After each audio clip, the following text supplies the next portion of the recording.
একটা প্রবাদ আছে যেটা আমরা সবাই জানি। বলে যে দাঁত থাকতে দাঁতের মর্যাদা বুঝি না আমরা। ঠিক তেমনি আমাদের বাবা নামক ওই বট গাছটা আছে বিধায় এখনো তার মর্যাদা আমরা বুঝি না। যখন এই যে বাবা নামক বট গাছটা আমাদের ছায়া থেকে চলে যাবে, তখন আমরা বুঝতে পারবো যে কি হারাইলাম। বাবা, তোমাকে এখনো আমি ছুঁয়ে বলতে পারি নাই যে তোমাকে কত ভালোবাসি। ভালোবাসি বাবা, তোমাকে অনেক বেশি ভালোবাসি। তুমি আছো বিধায় এখনো আমি শক্তি পাই,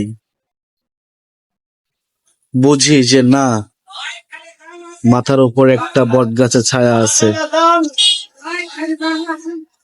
হ্যাঁ, তোমাকেই বলছি বাবা, তোমাকেই বলছি। তুমি আছো বিধায় এখনো শক্তি পাই মনে। ভালো থাকুক পৃথিবীর সকল বাবা, ভালো থাকুক আমাদের বাবা।